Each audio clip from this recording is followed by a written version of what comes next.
Welcome to a brand new episode of Rumor Innuendo, everybody. We are an hour late here today. We are starting late because I was just on a NXT deadline media call. Two-time WWE Hall of Fame inductee, Shawn Michaels. We'll talk about it here in just a second. It is me, House of Wrestling's Nick Hausman, joined here for this half hour of power by my very good friend, Robert Karpeles. And yes, we're late today because we don't have QT Marshall timing out the show. So this is why we're here where we are. I blame Shawn Michaels. I blame your good, close, personal friend Shawn Michaels, who decided to schedule this NXT call at the exact same time. He knows he's a viewer. He's watching with at least one eye and paying attention to what's going on in Rumor and Innuendo. And he decided to do this because this is a conspiracy against us. We are the real victims here. Like, remember when Sami Zayn had his conspiracy thing going on for a while? That's us now. And much like Sami Zayn, we're going to take off. We're going to ignite. What a glorious day this is. Hanukkah starts tonight. Big time all around. I did not know Hanukkah starts tonight.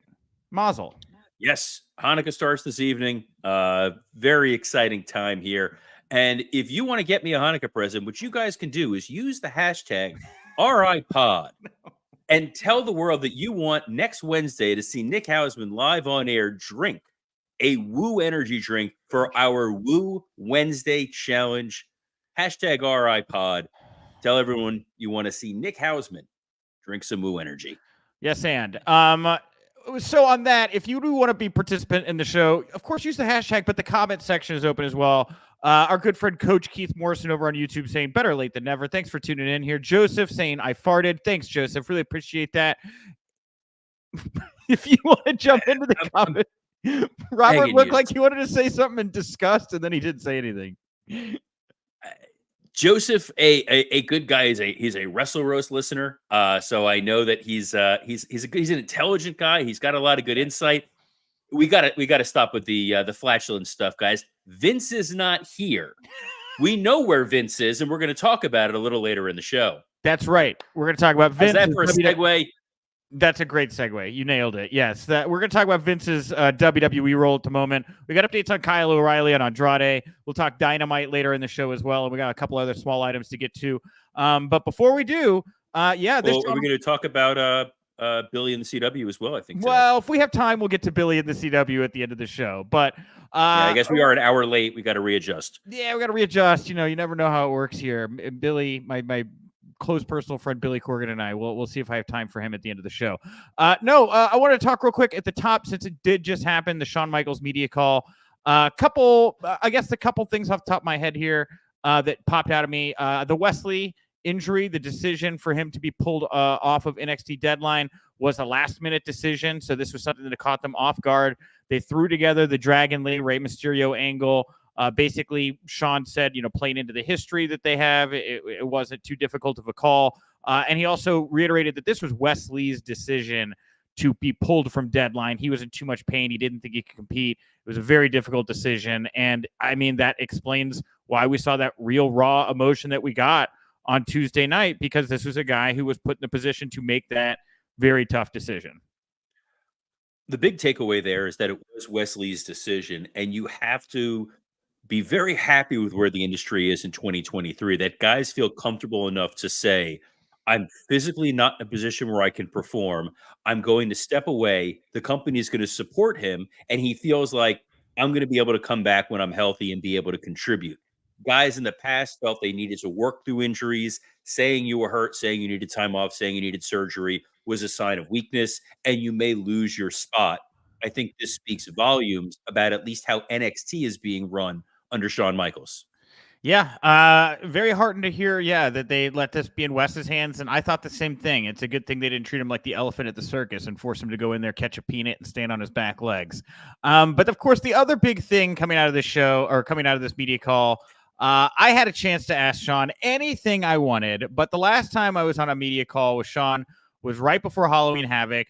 I had a chance to ask him about Punk at the time, who was, just been fired by AEW, didn't know where direction was going. I thought it was... Wait, you were talking about CM Punk? That's not incredible. On brand about you at all. No, not at all. As I wear my Duffy Wrestling League hat. Sean at the time said very nice things about Punk and how he saw a lot of himself in Punk. They're both kind of strange cats. They, very, act on their emotions as they want to do, and left the door open for what it's worth for Sean to come to NXT. Now, this was the first call after Punk had come back. Sean is Triple H's best friend and probably knows this situation better than anyone else. The moment they called on me and I said I'd like to follow up on last week's call, Sean joked, "Here comes a CM Punk question. I didn't know you were on his PR team."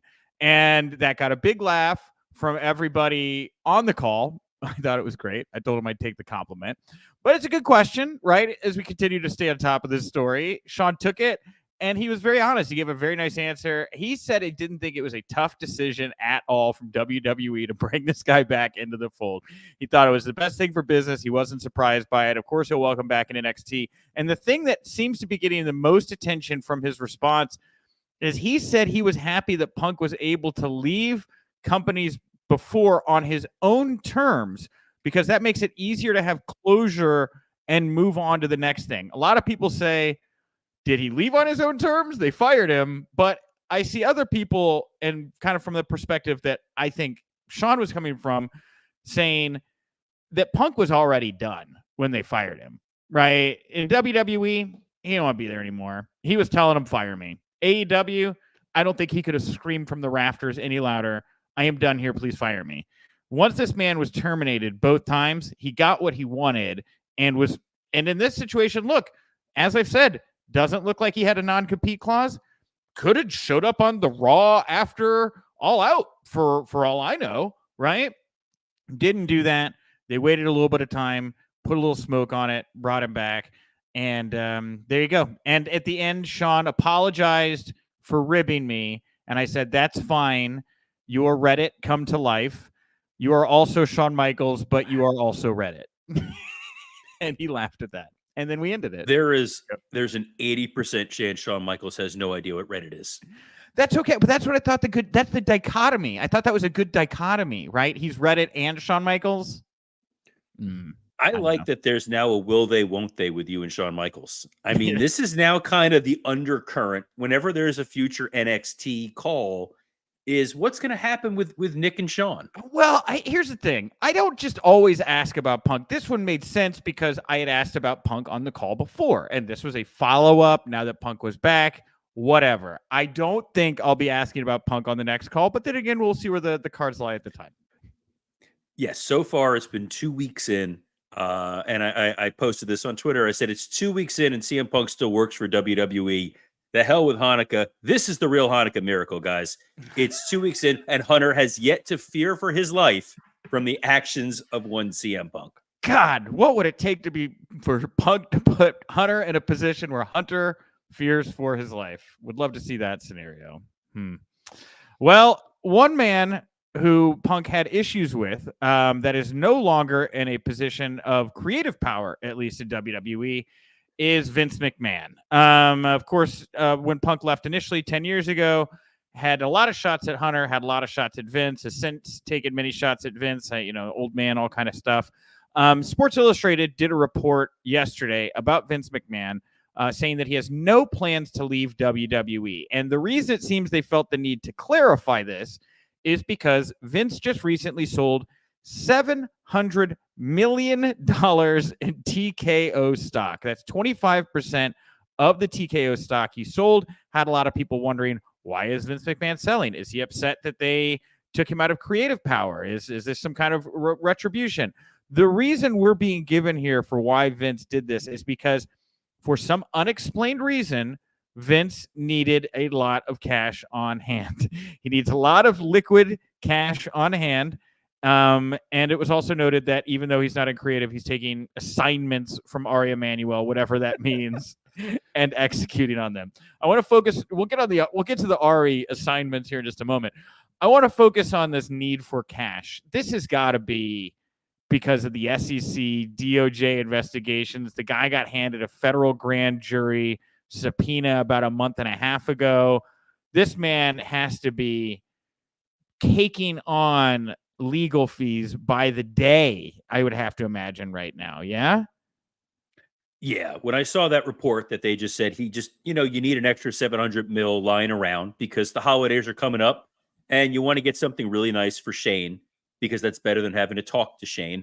So, yeah, Vince learned from his close personal friend Donald Trump. You want to have as much capital as you can to be able to pay those legal fees when those bills mount up. I'm sure he made a fantastic profit off of selling those shares at the price that it was at. He's not going anywhere. He knows that he can't go anywhere because that would wind up cratering the stock for a little while. I think that would cause some panic. There would be some concern if they think Vince is leaving. So Vince is selling shares and they want to reassure people, don't worry, Vince's bony hand is still on the wheel. He's not allowed to touch creative, but he is working on special projects for Ari Emanuel. And look, these are the last people that are there really seemingly helping him at the moment, right? Help to keep him in the company at a time when everybody wanted him gone. And why would you bite this hand right now at a time where, again, it seems a lot of people are coming after you, right? And so in some ways, I think that him staying with TKO is a little bit of a public shield to kind of keep it's like, hey, I'm still everything is very normal. Look how normal everything is over here.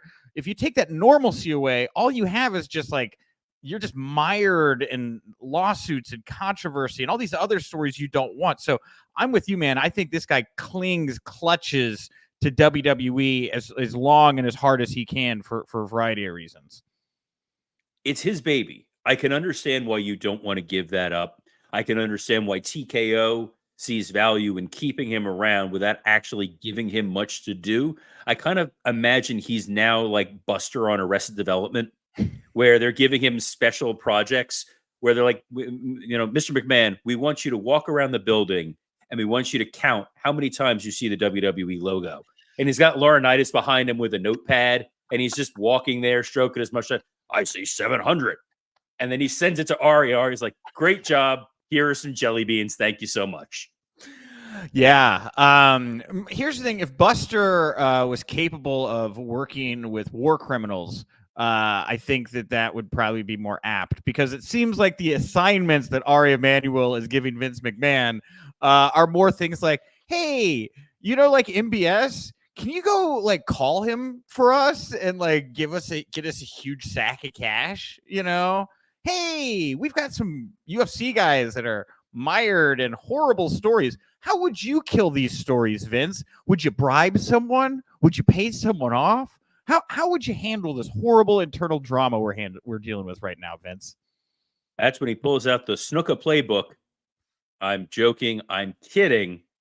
Superfly Jimmy Snuka, Hall of Famer. And all I meant was how to properly book a high flyer. Oh, anything else you interpreted is purely rumor and innuendo. How big's your briefcase? Huh? Yeah. Because he's got that was money. disturbing. Yeah. So, was there any other takeaways from this NXT call besides you and Sean now skipping arm in arm? No. That was what I said at the top was about it. I mean, there was a couple other stuff. Praise the women's division. A couple things here and there, but nothing real major. But we will maybe see Sean dealing with some new talent here, as he did put over the pipeline of talent NXT has coming in, as WWE announced 14 new NIL next in line recruits yesterday, actually just after the show here finished recording. I don't need to read all the names. Obviously, there's this guy, Desmond Coleman, right smack dab in the middle. I put the photo up, but I don't know if he gets flagged for using WWE stuff or not. But definitely looks, he's got the look, very impressive. And again, these talents aren't talents that are being sent to the Performance Center, have been recruited. These are just people that are they get paid to say they're NIL athletes, but I don't think their lives, other than getting access to WWE events and that, they're not really dramatically that much changed when they get a deal like this. Well, they have access to the Performance Center. It's kind of like pre-engagement a little bit. The idea is you're a college athlete right now. Most likely the field that you're in, you're not going to go pro in that, but you have the skill set to be a WWE superstar. So let's make life a little bit easier for you right now. Let's get you access to our Performance Center, our trainers, start helping you hone your skills. So if when you graduate, you decide you want to come to WWE, the door is right there. It's getting in the ears of these guys on a more structured level than before, where it was like Gerald Briscoe showing up at your practice and like whispering to your coach, well, we're gonna give you upwards of $100 if y'all want to come wrestle for us. I love Gerald, and I'm still terrified of him. So you do really Jerry, good please don't kill impressions. me. My impressions all suck. You do really good ones. Well, part of it is when you're around these guys, you have nothing else to do, so you just hear their voices in your head all the time. Ah, got it. Well, one name who may be back in the WWE mix, possibly sooner than later, depending on how you want to read the tea leaves of what Dave Meltzer said and the Wrestling Observer Radio earlier. But Andrade is returning to CMLL down in Mexico soon. He's not going back to AAA, which I was a little surprised by because he did the big spot with Flair not too long ago in AAA, and I know that he's got a lot of ties there. But he's going back to CMLL. Dave's saying it's because he's got ties there. He started in CMLL. He knows there's a lot of money there. The crowds aren't as big, but he wants to go there because his AEW contract is looking to expire soon. And if he signs with WWE, he knows he'll not be able to go back to CMLL anytime soon. And it was noted that he doesn't know exactly when his AEW contract is going to be coming up because they may add time for injury. And I guess you don't find out how much time is added to your contract until it comes up, which seems messy. But so AEW contracts have the same rules as soccer. Yeah. You don't know how much extra time is there until you're done. My thought when I saw this story was less, yeah, Andrade wants to go back to CMLL, and more that he's using this as a stalking horse. He's putting this out there. Hey, when I leave AEW, I want to go to CMLL. Do you know about when that would be that I can go? Because if he tells them, I want to leave to go back to WWE, they're going to be like, cool, we have about 9 more years we can tack on to your contract. You're not going anywhere. Mm-hmm. Yeah, and look, I don't know how much time Andrade is. According to Dave, it doesn't sound like. I think he said it'll be relatively soon that Andrade's contract comes up. And he was so beloved by Triple H in NXT. He got a real push there. Didn't really get the same attention under Vince McMahon on the main roster, but that's true of a lot of international talent, right? Him, all the Japanese talent. Vince just didn't really lean into booking them that strongly. I'm sure that Andrade is looking at what Hunter is doing right now by making changes to the way various talents are being presented and sees a spot for himself there. Charlotte's there, his wife's there. I definitely foresee Andrade back in the WWE fold in 2024. I agree. And I think part of it is when Vince was in charge, he was very tunnel vision. And in his mind, why do I need Andrade? I have Santos Escobar. I have and I'm not sure that could very well Vince have been pushing Santos Escobar. Vince was not pushing Santos Escobar. No, but I'm just saying, if he looked at the roster and he goes, well, we already have a Latin guy. Like, he's already got that box checked off. His brain can't see Andrade as somebody different than Santos. It's like, well, someone's already occupying that individual space. Hunter understands the value of these talents, and there's a lot of opportunity for Andrade to really contribute on the main roster, not just part of an LWO storyline, but you can plug him in right now in a number of different places, and it would be meaningful and significant. The Charlotte relationship absolutely helps. Mm-hmm. Probably trying to get away from Rick also probably helps. Yeah. And, again, you look at what he's done with Japanese talent to try to, I guess, make a case to Okada. Look, Shinsuke is getting booked strong. We have all these Japanese women working together in a faction. Very similar, right? You look over in the LWO, you got this group of Latin talent that's working really well in a faction. And you got a guy like Dragon Lee, who's not a part of LWO, but is also getting this really strong push right now. They're letting him play into his strengths and letting him have, I don't want to talk out of school about his freedom involved in how he's being booked, but the guy doesn't seem to be being booked dramatically differently than he was when he was finding success before coming to WWE. And that's definitely different. They didn't make him a Mexicool. As someone who was there during the Mexicool era. Oh, talk to me, please. I will. One of the most is the only thing I'm going to say about this. One of the most challenging things about the Mexicool gimmick was when we put together the list of props, having to make sure you had working riding lawnmowers at every arena throughout the country was a real pain in the ass. Okay. Which, Okay. by the way, speaking of weird gimmicks at that time, I was also there at the time when Kerwin White was there. Little plug in the middle of the show. Next Tuesday, we'll be talking to Chavo Guerrero, close personal friend of Kerwin White, and excited to reminisce with him, talk about the Iron Claw. Putting that plug in here now, and then we'll get to it at the end. It felt natural at this point. No. If we're talking about Kerwin White, we got Chavo Guerrero on the way. Put over Chavo Guerrero on the way. Man, I feel bad. Love that you call him Chavo. It's so strange. Chavo. Chavo. Chavo. It's CH. Chavo. Chavo. Chavo. Yeah, nope. We're not going down this path, because if we give you 30 seconds to your own, you're going to pull up more pictures to show people. And we don't need day 2 of the Nick Hausman slideshow. Chavo. I don't know. It's just how I say his name. So, and I love the Mexicools, and I feel bad about that because they were a racially insensitive act, but I really loved Psychosis from WCW, and I was just, and Super Crazy for what it was worth. And so I was just really, and Hoovy. I was like a fan of everybody involved with the Mexicools. I kind of like looked past how racist it was just because I was so happy to see them. But now I look back on it as an older man, and I'm like, dude, you should have really like taken note of how horribly racist the Mexicools were. So anyway. My thoughts.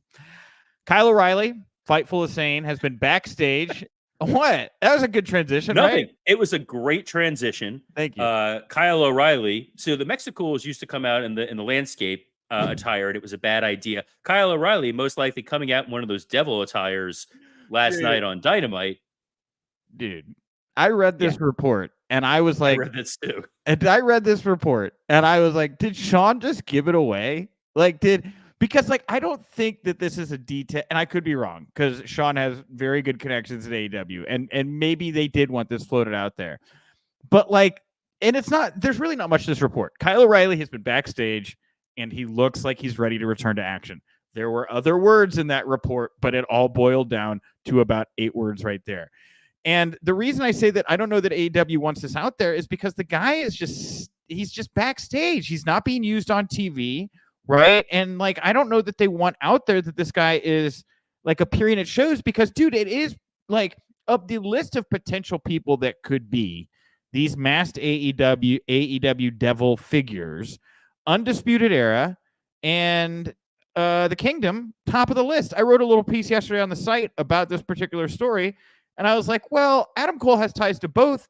Maybe it's some kind of new Undisputed Kingdom where he takes the guys that he's had, over in Undisputed, and he takes the guys from the Kingdom and mashes them together, and that's who all of these devilish figures are. I think that's totally in the realm of possibility at this point. So what I had heard was one of the devil figures, when they surrounded Joe, was doing the MMA kind of movements that Kyle O'Reilly would do, and that's what made them think it was Kyle, which I love, because it makes me think that Kyle O'Reilly thinks he's an old WWF video game character. And anytime he's on TV, he can only do his normal movements of, I can do my special taunt, and that's it. I hope that it's not that. I definitely hope it's not the Kingdom. All due respect to the Kingdom. Maria Kanellis is absolutely fantastic. Love working with her. I don't want to see these guys on TV like ever. I don't really enjoy. I like the guys. I just don't enjoy what they're doing. They've tied it all, but they're all tied together, right? We got Daniel Price here saying it's Taven, Bennett, Strong, and O'Reilly. Cole's the devil. Go back to the night. Jay White got jumped. You can see Strong's neck through the brace. Yes, I have also noticed how obvious it is that one of these masked figures is wearing a neck brace. But that combination of people, that is like an Undisputed Kingdom mix of people. And one of these guys definitely looks like Matt Taven and moves like Matt Taven. And I have noticed that on a couple occasions. All I will say, and I've reiterated this a couple times, we've been talking a lot of the negativity around AEW. I really hope they have something mapped out for this devil angle that pays off and pays off strong and gives them a lot of creative strength going forward. That's all I'm going to say. I keep thinking it's going to be like Ziggler or Ali. Like they're going to introduce some big former WWE name. But the longer this goes on, I mean, it does kind of seem like, the tea leaves, the whatever crumbs are leading us to this Undisputed Kingdom payoff here. Last night on the show, MJF looked suspect AF, saying he thought that Hangman Page was behind the whole thing. Page then calls out, well, we think you're behind the whole thing, right? Why do you? All your enemies keep getting laid out, but you don't get laid out. Well, then 20 minutes later, MJF is laid out in the parking lot, broken bottles scattered all around his head, but you never saw the attack. Now, you have been of the belief until this point that you think Max is behind this, but they called it out in such a way last night where I feel like it would be a real letdown if it was Max. Now, did anything last night change the thinking that you have about it being Max? At one point during the evening, Tony Schiavone accidentally called this company WCW, and at one point he said something. He was talking about the tournament, and in the middle of it is like, all the talent here in WCW, and then there's just an awkward pause because I think even in his mind he realizes we're getting into some Thunder level territory here. Oh my God. The thing that makes the most sense is this to be Max. And as the devil, and he's been a heel all along, which is where this felt like this was always going. I assumed that the devil guys that were with him were going to be some form of the Pillars, since they were all liking the tweet about being angry that Max was getting a lot of TV time. And I think if you had Max and Jungle Boy and Sammy kind of together with someone else, maybe Wardlow, as this new hot heel faction, boy, that'd be pretty exciting. Do I really want to see a Kingdom heel run in the main event? Not especially. Do I want to see the Undisputed Era back in a main event spot? Not necessarily, because we saw Roderick Strong's promo on Dynamite. Small doses are key for Roddy. I get that people like when he screamed Adam once or twice. He screamed everybody's name to the point where he is now like the I didn't do it boy. And it's rough. You know what? I still think there's a way to rehab, and I don't mean that as like a joke because of his neck, but I think there's a way to rehab Roddy into real competition for Max. But I don't want to get into it right now because you brought up the Pillars and this tweet about how the negative MJF tweet that they all liked.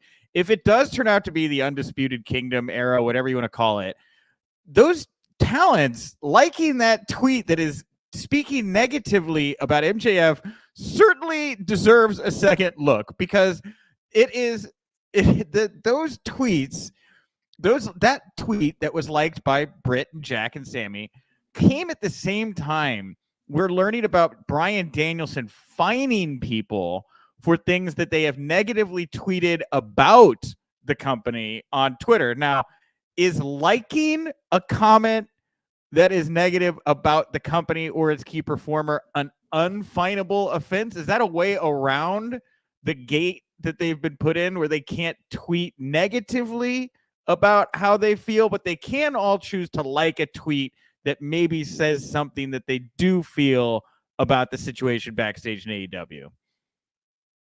I am not a scientist. If I were a scientist, I would dedicate the rest of my energies to figuring out how to bring Harley Race back from the dead, sit him down and tell him that in 2023, we're trying to figure out how to find people for mean tweets that they've posted about their company online. So it's like you call the newspaper and you shit talk the company? Is that it? And then is it the same thing? Is that what it is? Look, I remember when Terry had one hooker in one room dead and Dory had another one in the other room dead, and we had to figure out which one to get rid of first. And now it's tweets. Allegedly. Never. Terry. Well, Steve, but when those problems come up now, Ari Emanuel calls Vince McMahon and puts him on that assignment, right? Isn't that? Oh, Vince can disappear a dead hooker better than anybody. That is one area where he always says he will never ask a talent to do something he won't do himself. I'm sorry, but the more I think about Vince, like, you see him as Buster. I see him as like a CIA operative. I'm like, I see Vince. Vince is going out and he's like creating a forest of mirrors. That's my new CIA term that I've found out about recently. Anyway, we're almost at time. We are at time. We have so little time to go here, but I do want to make sure we touch on the show closing angle of Dynamite last night, as Shayna Wayne, the mother of Nick Wayne, caused Adam Copeland to lose his TNT championship match against Christian Cage in Montreal, Canada. Man, that thing, I had not been inundated with that many negative tweets all at once about one particular angle. I'll just kick it to you. I mean, how did you feel about how the show closed last night? I was surprised that they brought Claire Lynch back, but who knows? Look, number one, Shayna Wayne is the worst NXT creative reject name. I know that's her real name, and bless her heart, but the name Shayna Wayne just doesn't sound. It just sounds ridiculous. This story is ridiculous. When I on Wrestle Roast, I was joking with Scott Chapman a couple months ago before Nick Wayne even turned. We're like, how could this? What's the worst outcome? I said, what would be great is if Christian starts hitting on Nick Wayne's mom, and she winds up dating him and forces Nick Wayne to be like, this is your new stepfather. And we both laughed. We're like, this would be the dumbest thing ever if she winds up with Christian. And here we are. It's Shayna Wayne and Christian as this weird, dollar store version of the Trish Stratus Christian turn. Nobody wants this. This doesn't make any sense. And I am excited as hell to see what happens next. Well, Daniel Price here with a very good observational throw in. Main event seems familiar, almost like Rhea attacking Edge on behalf of Judgment Day. And then after that, Beth showed up. Gee, wonder what's going to happen. An excellent observation, but I have no idea what Beth's WWE contract is like right now. I thought she's still under WWE contract. I think she's still under a WWE contract too, but I'm not. You know what? I'm going to ask. I'll ask around this afternoon about that because I'm not entirely 100% on that. Also, who said that? Daniel Price. Mr. Price, you saw how like a gazelle she moved in the ring with that title for a minute and a half, for 30 seconds. You want to put her in a match? You sadist. What kind of evil man wants to see Shayna Wayne wrestle? You need to stop. And good for you, Christian. The other thing that's really funny, someone pointed it out to me. I guess Shayna Wayne is popular on Instagram, and Jericho has been liking some of her thirst trap pictures. So I'm really hoping this is all in storyline. Rumor and innuendo. Well, hey, that's the way to get a good booking, I guess, in AEW these days. You got to thirst trap Chris Jericho.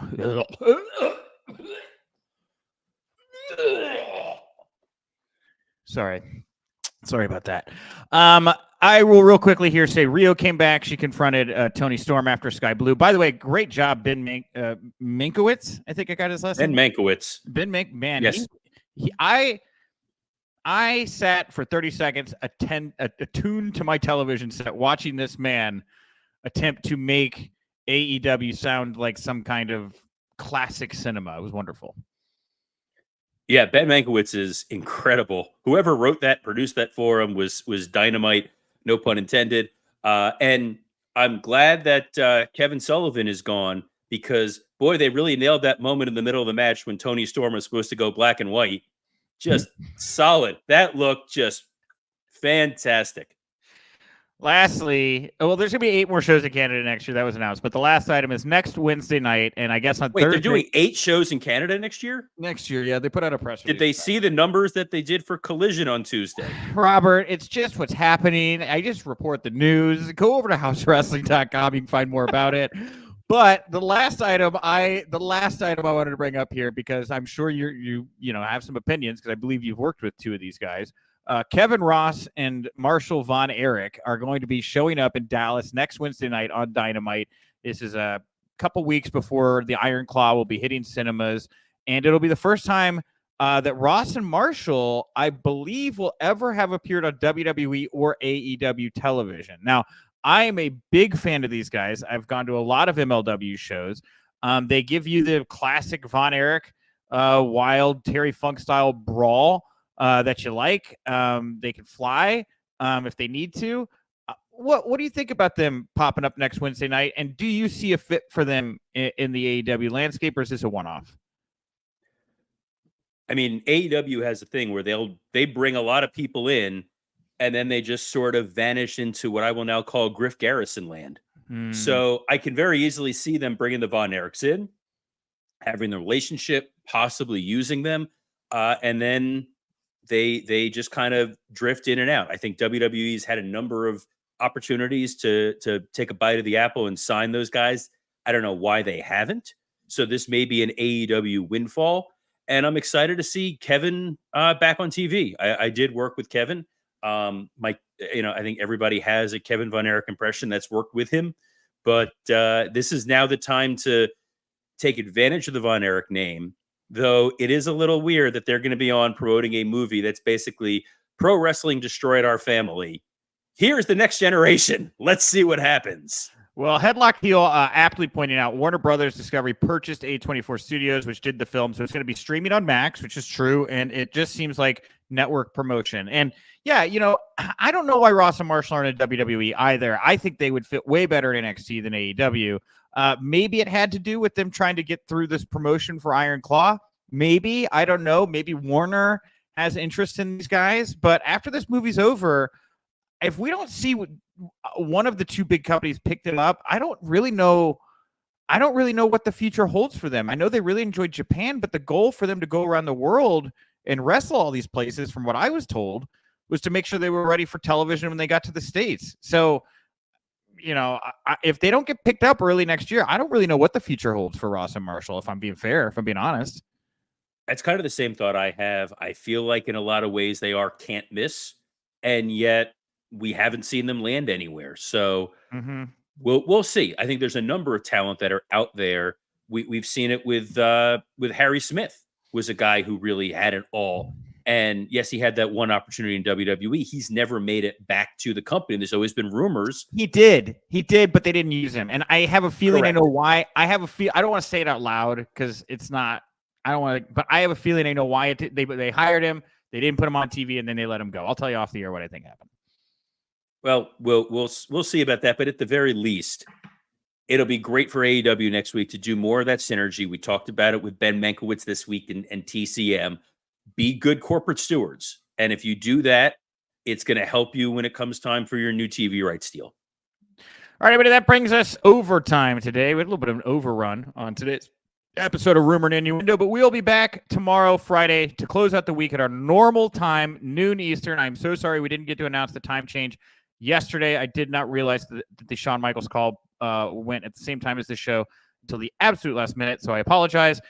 We will do better in the future. But if you do like the show, please head over to whatever podcast platform you like. Give it a subscribe.